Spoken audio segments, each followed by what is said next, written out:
Hello, everybody, and welcome back to The Scoop on K-State, a show featuring leaders and alumni of Kansas State University and our efforts to become a next-gen land-grant university. It's an honor to welcome our guest today, Dr. Jesse Mendez, Provost and Executive Vice President at K-State. Jesse joined us in May following an extensive nationwide search, which I was pleased to be a part of.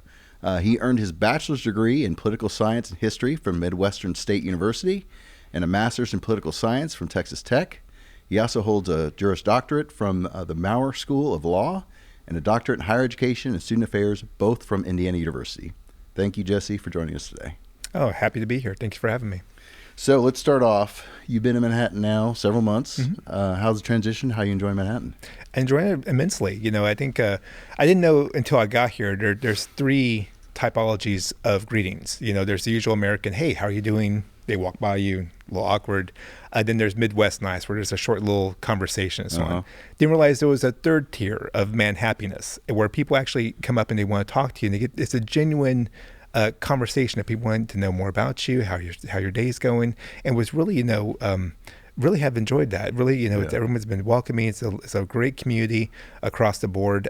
If you love roundabouts, this is your city. So that is true. You got to learn to navigate the roundabouts. Yeah, it's not the howdy from the South, right? No, the loud howdy that you get down in Texas. So. No, it's not. No, but it's really, it comes from the heart, and I really, that's what really makes it special. Good. I'm glad you're enjoying it. This beautiful fall weather. It's nice. And the campus, I mean, it's beautiful. To actually have 4 seasons again. I know, great. right? Yeah, exactly.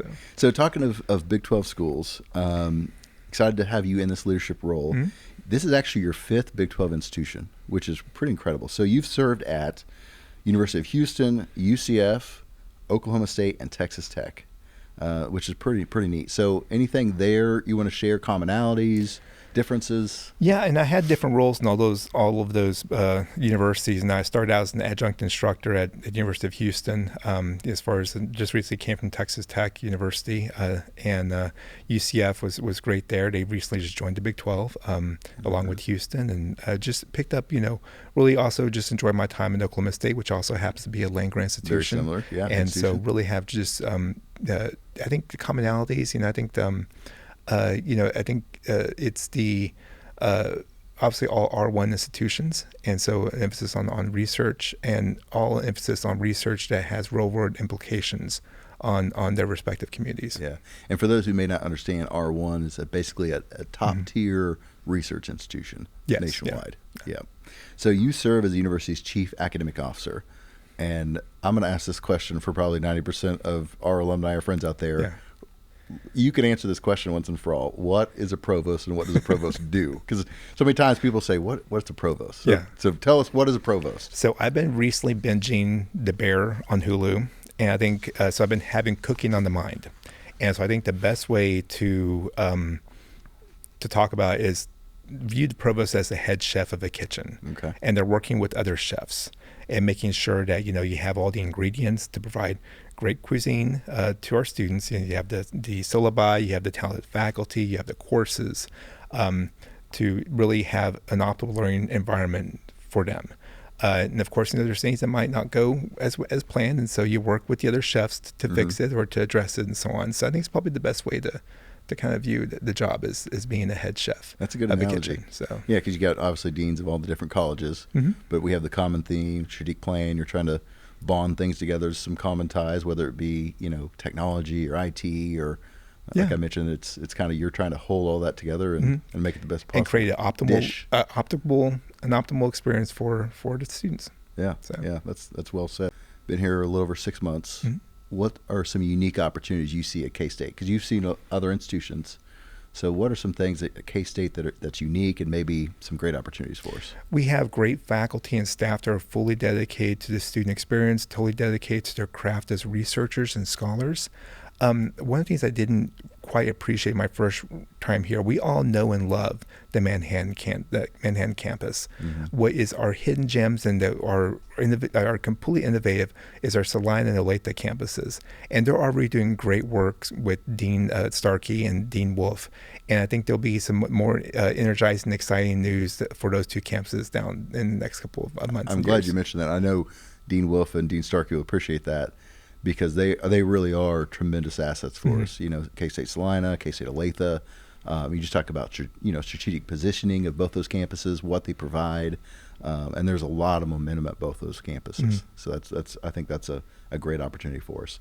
How do you maybe see alumni and friends of K-State helping to enhance the future of K-State? What can they do? I think they're absolutely critical in promoting the purple. They do that as far as with networking with our current students. A lot of our students are kind of just finding their sea legs in their career, and so they provide that sort of social stability across the board.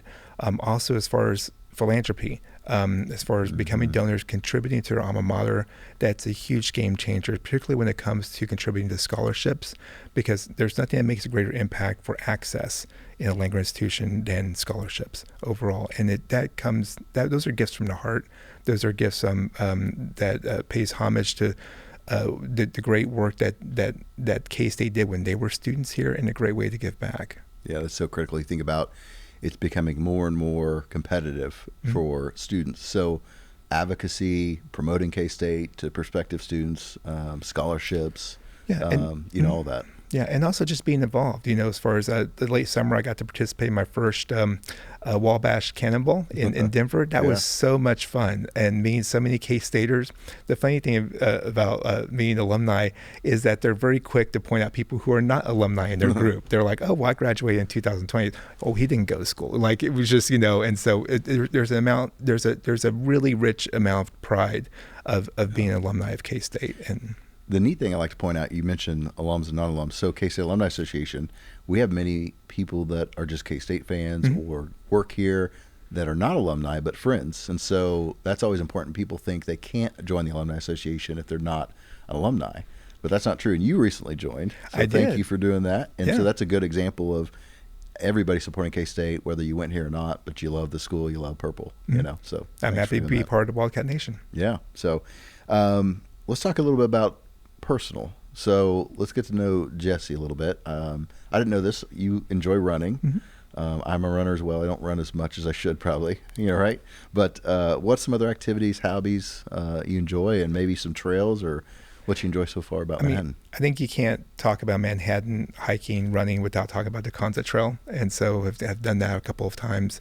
I've signed up for 3 different half marathons this summer, and all three campuses overall. We'll do the Big Apple half marathon this fall, and also one in Salina and one in Olathe. Oh, that's great. And so just to get to know the area, to be part of that community as well. Also, just being, I've taken up guitar playing, and so I want to apologize.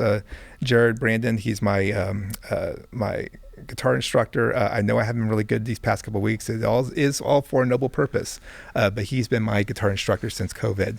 And to me, it's just, it's nice to do things to kind of get your mind to recenter yourself overall. As I've gotten older, I've learned to prioritize my mental and physical health more and more.